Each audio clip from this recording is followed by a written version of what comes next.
Je crois que ça y est, vous avez eu les résultats des concours écrits pour les admissibilités aux oraux pour le concours Access. Ça fait 5 ans que je suis à l'IESEG et l'année dernière, étant donné que je suis en master, j'ai eu la possibilité de faire partie des jurys pour les oraux. Ce qui fait que le sujet des entretiens de motivation et culture générale, normalement je maîtrise pas mal, c'est pour ça qu'aujourd'hui je vais vous donner mes meilleurs conseils. J'ai énormément de choses à dire, donc à mon avis ça sera en 2 parties. Déjà, comment ça se passe dans le jury? Bien évidemment, je n'étais pas toute seule en tant qu'étudiante à pouvoir juger si un élève était en capacité ou non de rentrer dans mon école. On était souvent 2 ou 3 et le jury est donc forcément constitué d'au moins un membre du corps enseignant de l'école, quelqu'un de l'administration, ça peut être aussi un parent d'élève. Honnêtement, soyez rassurés si vous voyez un élève en master comme nous, parce que je pense qu'on est les plus compréhensifs et les plus bienveillants. Pour vous donner un petit ordre d'idée, moi, à mon entretien de personnalité, j'avais eu 16 et mon oral d'anglais, j'avais eu 18. Faut savoir que le jury, il a pour but un peu de vous déstabiliser et de voir comment vous réagissez face à l'inconnu. Ce qui veut dire qu'il faut que vous bannissiez le mensonge. Vous pouvez enjoliver les choses, parfois en faire un peu des tonnes, mais surtout n'inventez rien.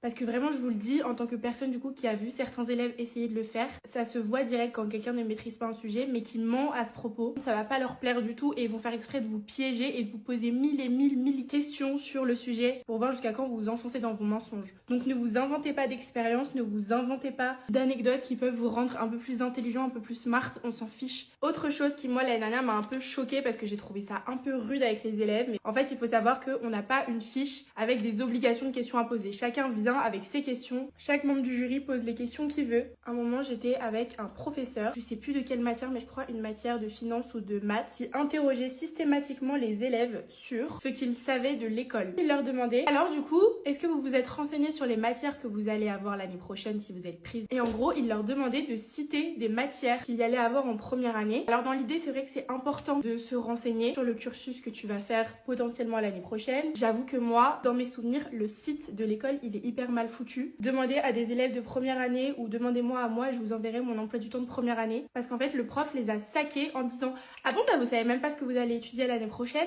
Parce que les candidats ne savaient pas quoi répondre. Genre, ils avaient répondu des trucs bateaux en mode « Bah, on va avoir des cours de finance, on va avoir des cours de machin. » Et en fait, le prof attendait que le candidat ait retenu quelques noms de matières spécifiques. Sauf que l'intitulé des matières, il est assez complexe. Donc, essayez de vous renseigner un maximum et d'avoir le plus d'informations qui ont un rapport avec l'école précise. Donc pareil, autre chose que je peux vous conseiller, on a plein d'universités partenaires dans notre école. Ce qui pourrait être hyper pertinent, c'est genre de retenir quelques universités partenaires qui pourraient potentiellement vous intéresser pour votre échange. Vous dites, eh ben moi j'ai vu qu'il y avait un programme d'échange avec l'USP au Brésil. Et après vous dites pourquoi ça vous intéresse. Par exemple, il y a un cours qui vous intéresse particulièrement, une matière. Vous dites pas que c'est pour le voyage et tout, hein. Vous trouvez vraiment un lien scolaire pertinent. Genre, bah moi j'aimerais me spécialiser dans le marketing après, j'ai vu qu'ils avaient tel cursus sur le marketing